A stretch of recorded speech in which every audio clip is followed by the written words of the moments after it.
ल सबैजनालाई धन्यवाद भन्न चाहन्छु। झापा 5मा छौँ अहिले हामी र यति धेरैजना चाहिँ सहभागी पनि बन्नुभएको छ। मैले अघि फेसबुकबाट तपाईँहरू सबैलाई आह्वान गरेको थिएँ। अब झापा 5मा के छ त भन्दाखेरि अलिकति यो राजनीतिक के हो भन्ने कुराहरू अलिकति बुझ्नुपर्छ। राजनीतिमा के हुन्छ भन्दाखेरि तपाईँले के बुझ्नु पर्यो भने पक्ष र प्रतिपक्ष हुन्छ, अनि जित्ने मान्छे पक्ष हुन्छ अनि प्रतिपक्षमा बस्ने अर्को पक्ष हुन्छ। अब झापा 5मा हाम्रो लोकतान्त्रिक प्रक्रिया अन्तर्गत हाम्रो के भयो त भन्दाखेरि यहाँनिर चुनाव भयो, देशैभरि भयो भनौँ न। अब झापा 5 पनि त्यो चुनावमा चाहिँ सहभागी भयो र विशेष गरेर झापा क्षेत्र नम्बर 5मा म पनि सहभागी बने। अनि यति धेरैजना हाम्रा श्रमदाताजीहरू, शुभचिन्तक, समर्थकहरू सबैजना एकजुट हुनुभयो अनि भोट पनि गर्नुभयो। अनि त्यो भोट गर्दै गर्दाखेरि मैले हजुरहरूलाई सबैलाई एउटा शब्द भनेको थिएँ। त्यो शब्द के थियो भन्दाखेरि तपाईँको घरमा जिते पनि हारे पनि तपाईँले भोट दिएको कुरालाई म तपाईँको आवाजलाई त्यो संसद भवनमा गुन्जयमान गराउने नै छु भनेको थिएँ मैले। र त्यही अन्तर्गत चाहिँ मैले तपाईँहरूलाई त्यो वचन पुरा गर्दै म तपाईँहरू कहाँ आएको छु है। र सबैजनालाई मेरो के अनुरोध छ भने विभिन्न सोसियल मिडिया आज फेसबुकबाट हामीलाई संसारभरि हेरिरहनु भएको छ। अब हामीले एउटा सानो मैले भनेको छु तपाईँले दिनुभएको मतलाई कदर गर्दै म धन्यवाद दिनलाई म आउँछु भनेको थिएँ। र म आउँदैछु अहिले झापा 5का विभिन्न चोकमा आइरहँदाखेरि के हो त भन्दाखेरि चाहिँ तपाईँको सल्लाह सुझाव, तपाईँको आज आवश्यकतालाई, तपाईँको समस्यालाई यहाँनिर हेर्दै झापा 5को सुझाव पेटिकामा सङ्कलन गरिँदैछ। हाम्रा श्रम संस्कृति पार्टीका श्रद्धेय अध्यक्ष हर्क साम्पाज्यूले भन्नुभएको छ।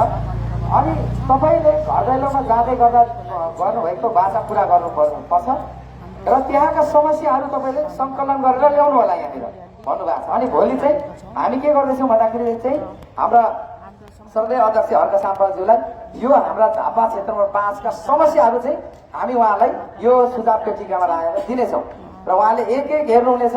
हेरेर चाहिँ यहाँको समाधान कसरी गर्न सकिन्छ भन्ने कुराहरू त्यो हामी आपसमा छलफल गरेर त्यो संसद भवनमा उहाँले आवाज राख्नुहुनेछ।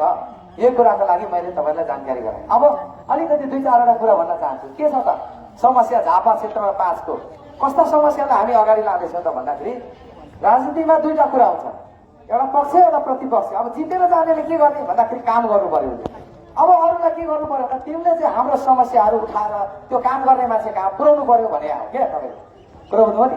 त्यो समस्याहरूको सङ्कलन गरेर त्यो समस्याहरूलाई दर्शाएर आम नागरिकको समस्यालाई तपाईँको चाहिँ नि संसदमा लाने, सरकार कहाँ लाने अनि काम गराउने जिम्मेवारी मलाई दिनुभएको छ झापा 5ले, हो कि भन्नुहोस् न।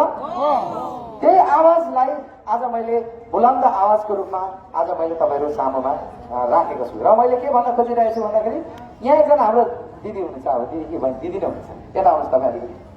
उहाँको समस्या कस्तो छ भन्दाखेरि तपाईँको यो औद्योगिक करिडोर यहाँनिर झापा क्षेत्र 5को यो कुन ठाउँ ठ्याक्कै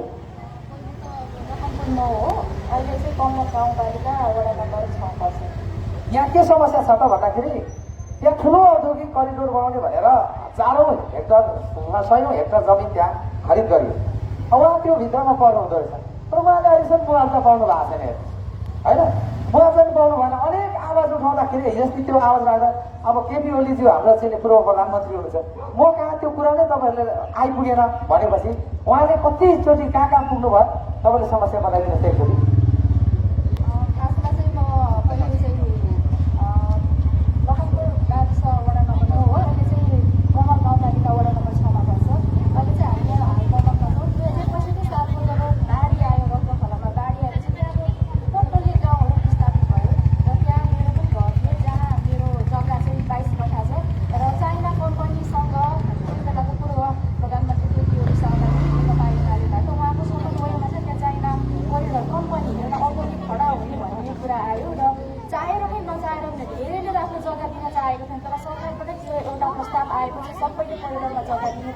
भनियो र जग्गा कोरिडरमा पर्यो तर त्यहाँ धेरै विवाद छन्, धेरै विभेद पनि छ। त्यो कोरिडरमा धेरै असन्तुष्टि छन् त्यहाँका जग्गा धनीहरू र धेरैले जग्गा धनीको मुआवजा पनि पाएको छन्। मुआवजा पनि फेरि सबैलाई बराबर तरिकाले मुआवजा दिइएको छैन।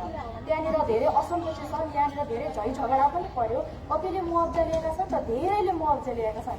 तर सबैभन्दा समस्या चाहिँ के छ भने हाम्रो जग्गाको नक्सा छैन। हामीसँग धनी पूर्जा छ। हामीले कर तिरेको वडा कार्यालयमा प्रत्येक वर्ष कर तिरेको हामीसँग रसिद छ, करको बिल छ, तर हामीलाई मुआवजा दिएको छैन। अब मुआवजा लिनको लागि तपाईँहरूले जग्गाको नक्सा लिनुपर्छ भने जग्गाको नक्सा लिनको लागि वडा कार्यालय कतिचोटि धाइयो, चन्द्रगढी सदरमुकाम कतिचोटि धाइयो र हामीले नक्सा पाउन सक्यो। तर सुन्नमा आएको नक्सा छ, तर माथिल्लो निकायको मान्छेले नक्सा लुकाइएको छ। हामीलाई त्यो नक्सा उपलब्ध अहिलेसम्म गराइएको छैन। पटक पटक हामीले निवेदन दियौँ। त्यहाँका जुन कोरिडोर जुन औषधि ल्याउनको लागि पहल दर्ता गर्नुहुने त्यहाँका गोविन्द थापा, त्यहाँका बलराम थापा, हामी जुन हाम्रो छिमेकी सहकर्ताहरू उहाँले यो गरेको काममा हामीले कतिचोटि सहयोग थियो। हाम्रो नक्सा पाउनको लागि उहाँहरूले हामीलाई समर्थन गरी सहयोग गरिदिनुहुन्छ भनेर हामीले धेरै आवाज उठायौँ। तर त्यहाँको बासिन्दाहरू सडक खोला बारी आएर त्यहाँको गाउँ विस्तारित भइसकेका छन्। भयो कोही मोरङतिर, कोही कतातिर, कोही झापातिर, सबै त्यहाँको जग्गा धनी एक ठाउँमा छैन। र अहिले हामी सुन्नमा आएको छ त्यो जग्गा, त्यो पुरानो समयमा जब हामीले जग्गा किनेर भएको कसैको हामीले अहिले जग्गा हडपेर बसेको पनि होइन। हामीले जग्गा किनेकै हो। अहिले पुरा सुन्नमा आएको छ त्यो जग्गा चाहिँ त्यो बेलामा थोरै पैसा दिएर धनी पूर्जा नक्कली बनाएर हडाएको छ र यो जग्गा चाहिँ ओइलेनी हो भनेर चाहिँ त्यो जग्गा ओइलेनीमा राखिएको छ अरे। यो हल्ला हावा नचली तापले किन अहिलेसम्म हामीलाई मुआवजा दिएन? 7-8 वर्षसम्म अगाडि मुआवजा लिने र अन्य ठाउँमा जग्गा किनिसके। कतिले त त्यो जग्गा दिन पनि चाहेको छैन। आफूले खनजोड गरेर आफ्नो जीविकोपार्जन गरिरहेका छन्। आफ्नो वर्षौँ जन्म ठाउँ हो त्यो। सबैलाई माया हुन्छ आफ्नो ठाउँको, आफ्नो गाउँको। अब जब त्यहाँनिर विकासको एउटा बिजुलीको केही पनि थिएन, एउटा ग्रामीण बाटो थियो। अहिले रोड पुग्यो, बिजुली पुग्यो।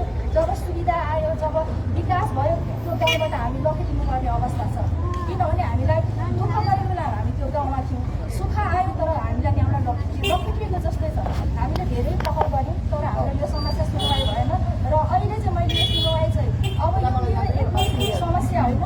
त्यहाँ जम्मा 32 घर धनी यसरी अन्यायमा गरेका छन्। त्यसलाई मुआवजा दिलाइएको छैन। यो समस्या चाहिँ हाम्रो एउटा स्थानीय समस्याको रूपमा हेरेर यो सञ्च सुशील पार्टीले अध्यक्ष भएको सामाजिकले यो समस्यालाई गहन तरिकाले गहिरिएर यो समस्यालाई समाधान गर्ने भन्नको लागि म सम्पूर्ण 32 घर धुरी अन्यायमा परेको सबै जग्गा धनीको तर्फबाट म उहाँलाई यो अनुरोध गर्दछु। धन्यवाद छ। तपाईँको नाम थियो ल गङ्गा राई, उहाँ हुनुहुन्छ 32 घर समस्यामा हुनुहुन्छ। त्यो कुरा उहाँले प्रश्न पारिसक्नु भएको छ। अब त्यहाँ के छ भन्दाखेरि चाहिँ अब त्यो जग्गाको धनीले किन त्यो मुआवजा पाएन होइन? यदि त्यो जग्गा हो भने यदि त्यहाँ विकास हुन्छ भने विकास गर्नु पर्यो, होइन भने हडपेर बसेर उहाँहरू जस्तो व्यक्तित्वलाई आज चाहिँ विस्थापित गर्न पाइएन। यो कुरा चाहिँ हाम्रो संसदमा उठ्नु पर्यो भनेर चाहिँ उहाँले यो तयारी पार्नु भएको छ। तपाईँको सुझाव पेटिका यहाँ लगाइदिनुहोस् त ल, यहाँ सङ्कलन गरिदिनुहोस् र यो हाम्रो श्रद्धेय अध्यक्षज्यूद्वारा चाहिँ माथि पुग्नेछ है। र अब अर्को कुरो के छ भन्दाखेरि तपाईँहरूलाई मैले के जानकारी गराएँ भने हामीले के गर्न खोजिरहेका छौँ त भन्दाखेरि चाहिँ अब तपाईँ हामी सबैजनाले हिजोको समयको जस्तो अब राजनीति छैन। हेर्नुहोस्, लुकाएर लुक्नेवाला छैन है, झुटा बोलेर गरेको राजनीति अब तपाईँको 5 मिनट टिक्नेवाला छैन। किन भन्दाखेरि अहिले तुरुन्तै हामी त्यो विषयमा हामी खण्डन गर्न सक्छौँ। अहिलेको समयमा आज यहाँ हेरिरहनु हजारौँ जनाले फेसबुकबाट हेरिरहनु भएको छ, टिकटकबाट हेरिरहनु भएको छ, विभिन्न सामाजिक सञ्जालबाट हेर्नु भएको छ। अब के बोलेको थियो त्यो पुरा गरे कि गरेन त्यो महत्त्वपूर्ण कुरा रहन्छ। यहाँ मैले के हो त भन्दाखेरि कसैको विरोध गरे होइन, तर के हो त भन्दाखेरि हामीले भोगेको समस्यालाई अब त्यो आवाज बोल्ने ठाउँमा सर्वोच्च हाम्रो चाहिँ तपाईँको चाहिँ नि त्यो संसदमा हाम्रो जनताको आवाज बोल्ने ठाउँमा हामी पुर्याउँछौँ। हामी कसरी दुई तरिकाले बोल्छौँ। प्रतिपक्षले त्यो आवाज उठाउँछन्। अब त्यहाँ बस्ने सरकार पक्षले त्यो कुरालाई पुरा गर्छ कि गर्दैन महत्त्वपूर्ण कुरा हो। त्यस कारणले गर्दाखेरि झापा 5मा जुन खालको एउटा चुनाव तपाईँले एउटा चाहिँ देख्नुभयो, विश्वभरिबाट हेर्नुभयो। अब यहाँको समस्याको समाधान पनि हुन्छ कि हुँदैन त्यो पनि तपाईँहरूले हेर्नुपर्छ। त्यस कारणले गर्दाखेरि के हो त भन्दाखेरि मैले तपाईँहरूलाई बोलेको वचन झापा 5वासीलाई मैले मतदान अर्थात् मताधिकार माग्दै गर्दाखेरि गरेको बाचा मैले पुरा गरेर छोड्छु भनेको छु मैले। यानि कि मैले यदि तपाईँको आवाजलाई तपाईँको चाहिँ समस्यालाई मैले बुलन्द पार्न सकिनँ भने मैले पटक पटक भनेको छु म राजनीति गर्दिनँ। किन मैले राजनीति गर्नु पर्यो त? तपाईँको समस्या तपाईँको चाहिँ आवश्यकतालाई मैले बोल्न सक्दिनँ भने त्यो गरेको अफै लाग्दैन भनेको छु। त्यस कारणले गर्दाखेरि अहिले तपाईँहरूले मलाई कस्तो ठाउँमा पुर्याउनु भएको छ राख्नु भएको छ भने तपाईँले काम गराउने ठाउँमा राख्नु भएको छ। तपाईँको म एउटा सेवकको रूपमा आएको छु, तपाईँको म काम गर्छु है, तर काम गर्ने ठाउँमा तपाईँले मलाई पुर्याउनु भएको छैन। त्यस कारणले काम गर्ने ठाउँमा जसले पुऱ्याउनु भएको छ उहाँलाई मैले त्यो राख्नेछु। त्यस कारणले गर्दाखेरि चाहिँ तपाईँहरूलाई सबैलाई अनुरोध छ, तपाईँको समस्या समाधानको लागि निरन्तर म अगाडि बढिरहनेछु। झापा 5 का हाम्रा चाहिँ अगुवा यहाँ श्रमदाताज्यूहरू हुनुहुन्छ, सबैजना हुन्छ, लागिरहनेछु र तपाईँहरूको सल्लाह सुझाव तपाईँहरूको चाहिँ के छ त्यो यहाँनिर बक्समा लागिदिनको लागि पनि म अनुरोध गर्न चाहेँ। सबैजना ल यहाँ तपाईँहरूको समस्या राख्दै जानुहोस् ल, यता तपाईँ राख्नुहोस् ल, यो तपाईँहरूको सुझाव कुरा र तपाईँहरूले लागेको कुरा यहाँ राख्दै जानुहोस्। हरेक कुराको समाधान हामी गर्छौँ है भनेर भनेका छौँ। पछि सक्छौँ हामी त्यो अनुसारको काम गर्दै गर्दै जाने पनि मैले कुरा गरेको छु है त। ल राख्नुहोस्, सबैजनाले राख्नुहोस्, सबैले राख्नुहोस्, तपाईँहरूको समस्याहरू के छ त्यो राख्दै जानुहोस्।